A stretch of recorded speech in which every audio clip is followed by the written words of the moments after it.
To me, my X-Men. The X-Men have returned with a bang in X-Men 97. Hang tight. With the same beloved characters from the 90s show, vivid fight scenes, fast-paced, high-stakes storylines, and classic soap opera-style drama. You light up everything you touch, but never me. Yet, when the MCU tried to do the same, with another group of heroes who are different from humans and eventually have to save the planet, it flopped.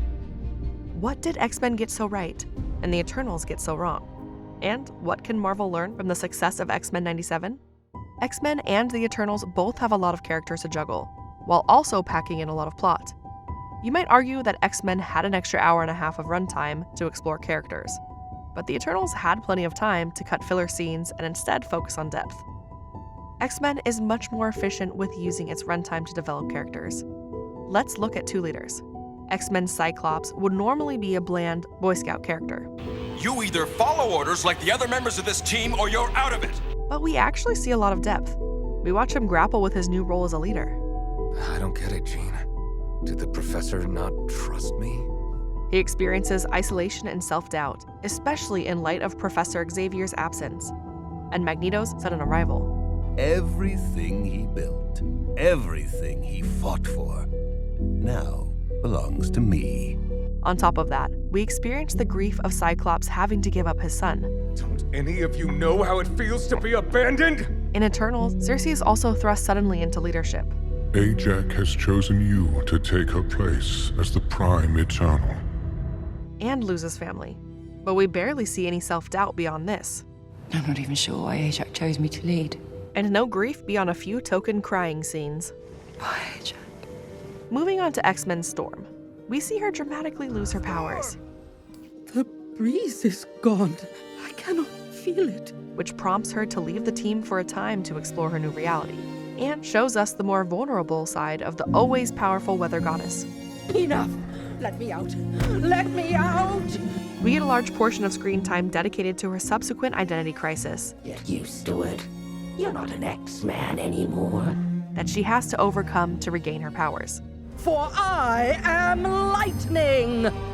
In Eternals, Thena struggles with a similar challenge when she loses control of her powers. Your mind is fracturing under the weight of your memories. And all I can do is erase you so that you can start over. But the film doesn't explore her mental struggle in depth, instead treating her like a side character. The scenes exploring her individual storyline are sparse and lack the attention that Storm's character received. And when we look at the anti-hero figures, Icarus would probably be the most developed character in the Eternals. We actually see his internal struggles. I'm not who you think I am. But his arc falls short of Magneto's. Magneto's is more engaging because his actions come from a place of deep personal pain. When my village used reason while others used tanks. And we actually see him try to change. Is that who I think it is? Saving humans? But when mutants continue to be killed, he resorts to his old ways. Enough. Icarus, on the other hand, decides to betray everyone. And I will kill every one of you if I have to. Just because he doesn't want to lose his gig with the Celestials. I exist for Arasham. X-Men also captures relationships much better than the Eternals. We see this with Cyclops and Jean, as they cope with the strains in their marriage like we see here. Do you even love me? My love for you is the one thing I remember amid this pain and insanity. You can feel the tension. But for the star-crossed lovers of the Eternals, Cersei and Icarus, we almost see nothing of their relationship. We only get a couple bland scenes of their love story, with almost no insight into their 5,000 years together. It feels almost awkward. You are very beautiful, Cersei. And we don't even feel much emotion when they're discussing their breakup. This shows us what sets X-Men apart. Neither the X-Men nor the Eternals are human, but the X-Men feel a lot more human than the Eternals, allowing us to relate to them. The characters in the Eternals had potential, but most are reduced to one-dimensional characters, like Kingo, who falls into Kumail Nanjiani's cliché role as the resident funny guy. Hey, who's your gardener? And the characters aren't the only reason for the extra depth. X-Men doesn't shy away from the nuances of difficult concepts. Like mutants and humans coexisting, we see trials, attacks, and debates. We are not gods, Magnus. And we even see how it affects the characters and their relationships. Is this who we are now? Which makes the moral ambiguity even more impactful. Whose lives matter more? While Eternals attempts similar topics here, we gave humanity the choice. How many of them would be willing to die so that billions more could be born? the moral nuances are not a central theme, as they have been in past MCU films. The number of potentially world-ending events has risen at a commensurate rate. He's saying it's our fault? Now let's look at pacing.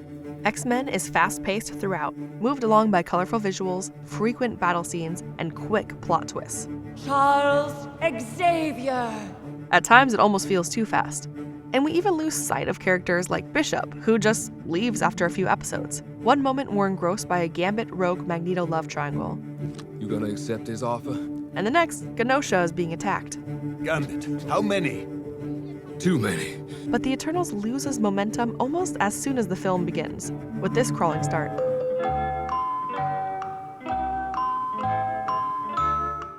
Where the Eternals really fails is with its lack of urgency.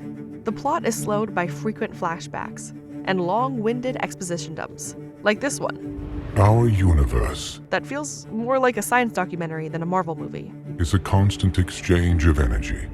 For about half of its 2.5-hour runtime, the Eternals just bounces around to different locations to collect members of the team, and occasionally gets attacked by deviants. Each one reacts to the news that the world is about to end. I've just been told I've been sent on a suicide mission for the past 7,000 years, and that my entire existence is a lie. But there's no real sense of urgency. Even when they're on the clock to save the world, we get scenes like this. Do you miss me? So it's not surprising when they're in a rush at the end. How much longer? I don't know, Cersei! The constant humor that has become a characteristic of the new MCU movies I'm just still getting over the fact you're not a wizard. I was hoping you could change me into a giraffe. also hindered the pacing. While the humor in X-Men moves the plot forward, What would we do if we ever lost you? when it shows tension between Cyclops and Wolverine, or here, as tension builds between Gambit and Magneto over Rogue. I'll take a cappuccino if you just taking orders. No. And of course, longtime X-Men fans know it's more than a new animated series.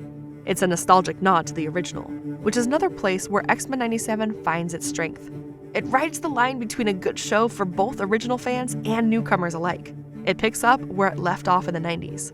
The mutant leader's assassination last year by former NSA agent Henry Gyrick. But all you need to know is revealed in the first episode. This is a balance the Eternals struggled with. The movie works better as a standalone than an MCU edition. It barely mentions the other MCU characters. So now that Captain Rogers and Iron Man are both gone, who do you think's gonna lead the Avengers? And offers a weak explanation for why they didn't help out with the Thanos problem. We were instructed not to interfere in any human conflicts unless deviants are involved. The lines feel forced, which is an issue in a franchise that prides itself on fitting its many puzzle pieces together. It trips into the same pitfall as many recent MCU films that feels pointless in the larger plotline. The good news is that X-Men is a Marvel Studio production as well, so the MCU is worth fighting for. Could the same spark we see in X-Men 97 find its way back to the MCU?